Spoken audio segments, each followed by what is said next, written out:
हरिओम, ओम आनंद में ओम शांति में ओम ज्ञान में आप सभी दर्शकों का हमारे चैनल पर स्वागत है। आज हम लोग के बाल्यावस्था और उसके विकास वाले पेपर के अंतर्गत हम लोग लिंग को समझेंगे। यानी लिंग का मतलब स्त्री पुरुष जाति से संबंधित बातों को हम लोग समझने का प्रयास करेंगे।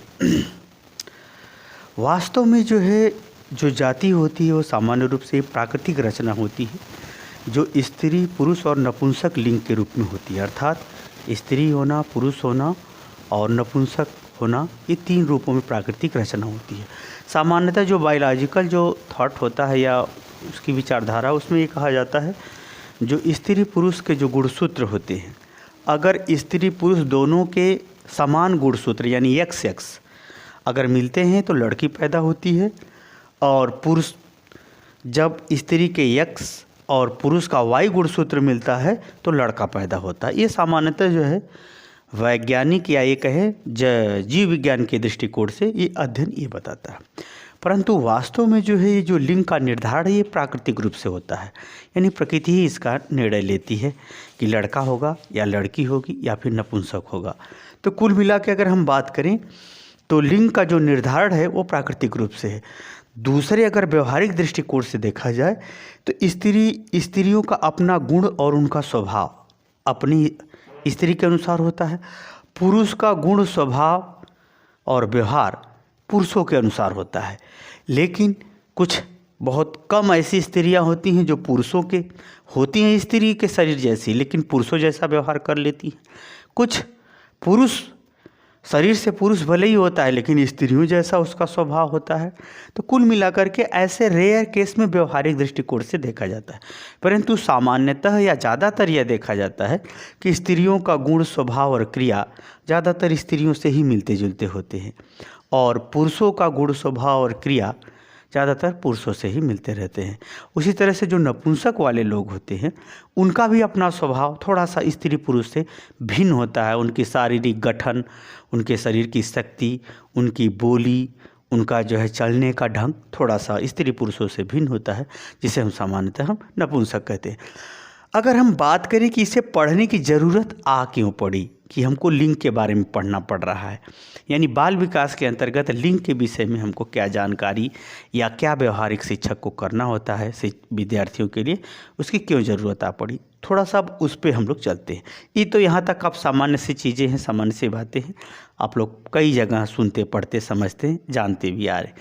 अगर हम बात करें, थोड़ा सा आगे बढ़ते हैं, अगर हम पौराणिक मत को लें तो संपत्ति, चाहे चल संपत्ति हो चाहे स्थिर संपत्ति हो, उस पर महिलाओं का अधिकार था। परिवार पर भी क्या था, महिलाओं का अधिकार था। पुत्र पुत्रियां जो होते थे उन पर भी किसका अधिकार होता था, महिलाओं का अधिकार होता था। तो घरेलू स्तर पर संपत्ति, परिवार और पुत्र पुत्रियों पर महिलाओं का पूरा अधिकार था। लेकिन समाज पर, देश पर, ये सब जो बाह्य जगत है, इस पर किसका नियंत्रण था, पुरुष वर्ग का नियंत्रण था। किसका नियंत्रण था, पुरुष वर्ग का। हुआ यूँ कि जैसे जैसे शिक्षा का लोप होता गया या शिक्षा जो रखने वाले लोग थे वो वर्चस्व की लड़ाई लड़ने लगे, तो स्त्रियों का जो परिवार पर, पुत्र पर, संपत्ति पर जो आधिपत्य होता था वो धीरे धीरे घटता गया। पुरुष प्रधान समाज बनता गया। कैसा समाज बन गया, पुरुष प्रधान समाज बन गया। जिसके कारण से यह पुरुष प्रधान समाज क्या किया, महिलाओं के कई अधिकारों का हनन किया।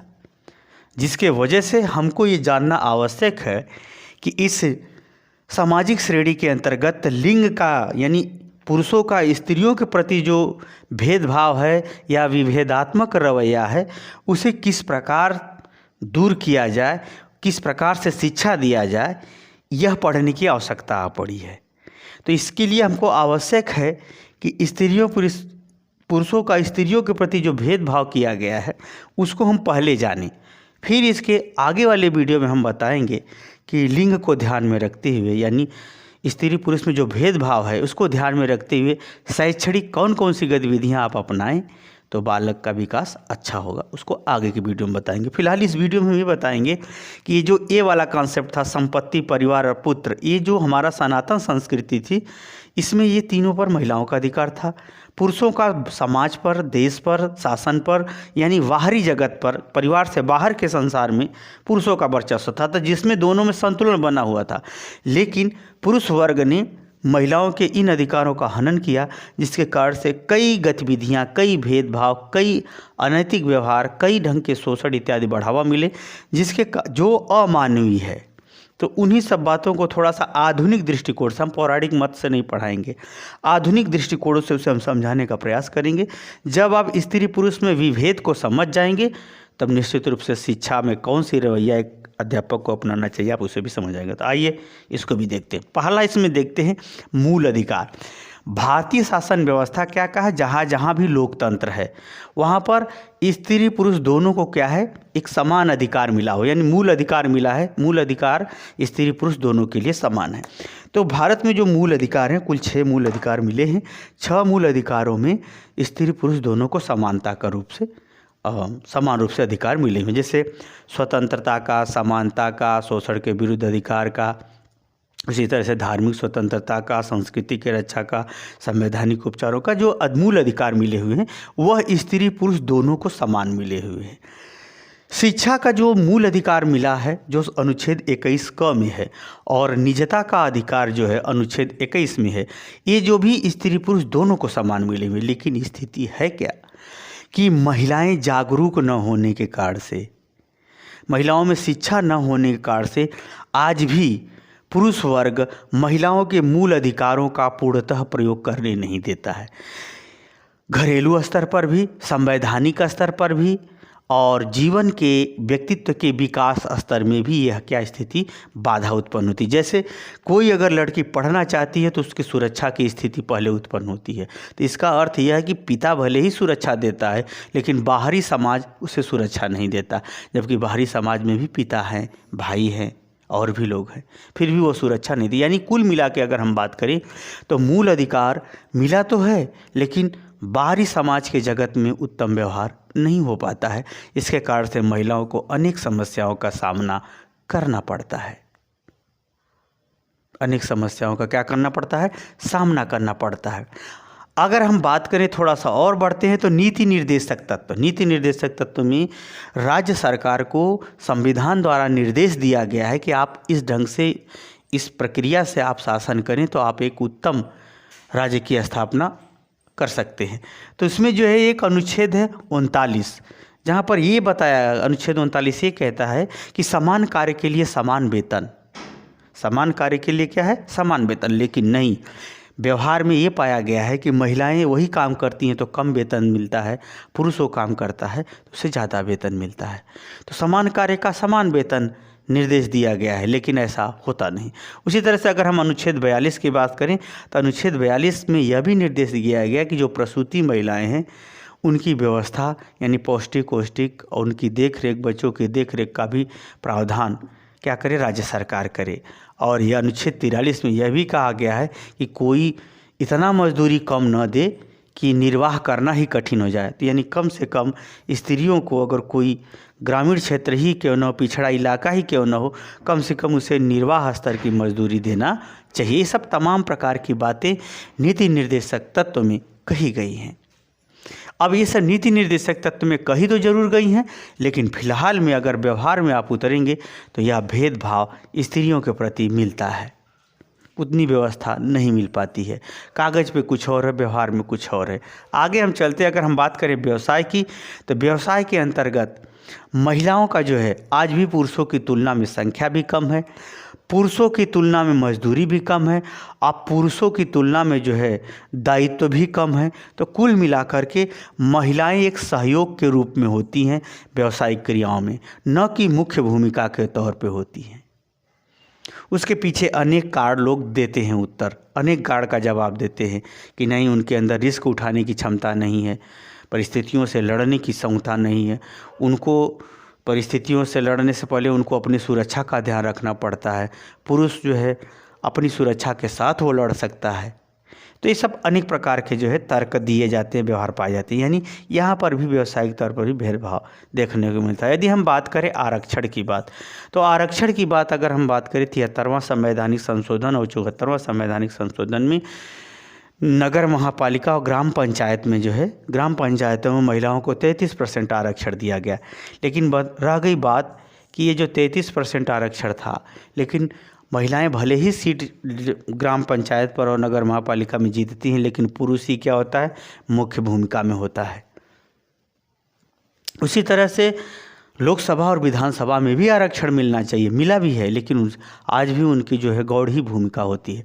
तो एक प्रकार से हम बात करें नेतृत्व के क्षेत्र में, लोकतंत्र के क्षेत्र में महिलाओं की आज भी भूमिका जो है पुरुषों की तुलना में बहुत कम है, या अगर है भी तो वह उतनी सक्रिय नहीं है, उतना प्रभावशाली नहीं है, या उतना वह प्रभाव में नहीं आ पाती हैं पुरुष वर्ग की वजह से जितना उन्हें आना चाहिए। जब महिलाएं पुरुष 50-50% है लगभग, तो 50-50% का योगदान, सहयोग, अधिकार और दायित्व भी मिलना चाहिए, लेकिन ऐसा नहीं हो पाता है। आगे हम चले, मूल कर्तव्य की बात करें तो मूल कर्तव्य का वर्णन भारतीय संविधान के अनुच्छेद 51 क में है, जिसमें यह भी कहा गया है कि स्त्रियों के मान, सम्मान और सुरक्षा की बात पुरुष वर्ग के लिए कही गई है। लेकिन ये बात कही जरूर गई है, लेकिन जहाँ पर शिक्षा बढ़ी है वहाँ पर महिलाओं का शोषण बढ़ा है। महिलाओं का सम्मान, पवित्रता और स्वच्छता इत्यादि पुरुष वर्ग नहीं बढ़ाया है, बल्कि क्या है, महिलाओं का शोषण बढ़ा दिया है। तो मूल कर्तव्य तो सबके लिए भारतीय संविधान कहता है, लेकिन व्यवहार में क्या पाया गया, उल्टा पाया गया है। अर्थात कर्तव्य बस व्यक्तिगत तक ही सीमित है, सार्वजनिक या सामाजिक रूप से वह कर्तव्य में कमी ही आई है। आगे हम बात करें, अगर महिलाओं के शोषण संबंधी बात करें तो अनुच्छेद 376 जो महिलाओं से बालात संबंध बनाने के संदर्भ में है, और महिलाओं को के लज्जा संबंधी अगर चोट कोई पहुंचाता है, उनके लज्जा पे कुठाराघात करता है, तो अनुच्छेद 354 है। इसी तरह से अनेक जो है धाराएं बनी हुई महिलाओं के शोषण के संदर्भ में। फिर भी पुरुष वर्ग उसे दबाना ही चाहता है, उसे छिपाना ही चाहता है, हर जगह समझौता ही करना चाहता है। अर्थात महिलाओं को जितना यहाँ पर सुरक्षा का या सामाजिक व्यवस्था का भी स्थिति संवैधानिक तौर पर, सामाजिक तौर पर, प्रशासनिक तौर पर जो मिलना चाहिए वह नहीं मिल पाता है। क्या होता है, नहीं मिल पाता है। तो इस वीडियो में हमने आपको क्या समझाने का प्रयास किया कि लिंग होता क्या है, लिंग में विभेद क्यों उत्पन्न हुआ, क्योंकि महिलाओं के जो मूल अधिकार जो पारिवारिक स्तर पर थे उसको हनन किया पुरुषों ने, जिसके कारण से पुरुष प्रधान समाज बना। आप सोच लीजिए, रामचंद्र जी के ज़माने में कितनी बड़ी समानता थी कि माता कैकेयी के सब कुछ कहने के बावजूद भी महाराज दशरथ ये नहीं कह रहे हैं कि इस रानी को जेल में डाल दो, यानी इतना सम्मान था स्त्रियों का।